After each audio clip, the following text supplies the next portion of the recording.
Po nga zhvillimet në Shqipëri, një kredi e marrë nga qeveria shqiptare për 250 milion euro me një interes prej më shumë se 11% ka shkaktuar debatet forta, ndërsa për qeverinë ky fakt vlerësohet si një sukses dhe si një veprim që do të mbështetë stabilitetin financiar, por opozitën përbën një shqetësim për rritjen e borxhit, gjë e cila sipas saj do ta çojë ekonominë drejt një situate të rëndë. Korrespondenti ynë Armand Mero njofton nga Tirana.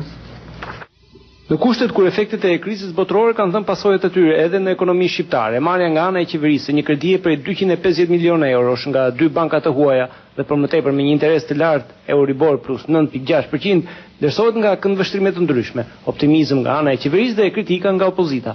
Për ministrin e financave Eritan Bode, marrja e kredisë përbën një sukses në momentet kur tregu ndërkombëtar financiar është i tronditur dhe bankat janë të shtrënguara në dhënien e financimeve. Niveli i kredisë reflekton interesat e tregut. Dhe si i tillë, në treg nuk mund thuhet kur që u mor shtrenjt apo u mor lirë, sepse çmimet përcaktohen nga tregu. Ajo që është e rëndësishme është që ne injektojmë në ekonominë shqiptare në mbështetje të stabilitetit monetar të vendit. Euro, çka do thotë një suport i madh për të mbështetur rritjen e shpejtë ekonomike. Nuk ka çmim më të madh se sa rënja ekonomike, se sa varfërimi i shqiptarëve, se sa futja ekonomisë shqiptare në krizë. Do bëjmë çështë e mundur që ekonomia shqiptare të mbetet jashtë vorbullës së krizës. Kredia në pjesën më të madhe do të shkojë për financimin e punimeve të rrugës Durrës-Kukës.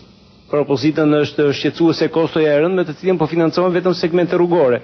Ish ministri i financave Arben Marre tha sot se normat e larta të interesit janë shumë të rënda për të nesërmen. Qeveria në ikje po lë pas një situatë fiskale shumë të dobët dhe me probleme në rritje. Rritja e borxhit publik dhe interesat borxhit do të përkeqësojë vlerësimin e vendit të ardhmen dhe çdo kredi tregtar nesër do të jetë më e rëndë. Vendi nuk ka hapësirat e nevojshme fiskale që të rrisë deficitin, të rrisë borxhin publik dhe koston e tij. Nëse vazhdohet kjo politikë fiskale, vendi në të ardhmen shkon drejt një situate më të rëndë. Qeveria shqiptare ka përsëritur her pas here se ajo i ka të gjitha burimet e nevojshme për të përballuar efektet e krizës ekonomike, pavarësisht këshillave të Fondit Monetar Ndërkombëtar për më shumë kujdes në shpenzime apo sugjerimeve të guvernatorit të Bankës Qendrore për një rishikim të shpenzimeve duke i dhënë përparësi atyre që kanë impakt në rritjen ekonomike. Sipas bankës, madje për të thithur financime, Shqipëria duhet të përfitojë nga programet e mbështetjes së institucioneve ndërkombëtare dhe ato të Fondit Monetar Ndërkombëtar. Për Zërin e Amerikës, Armand Mero, Tiranë.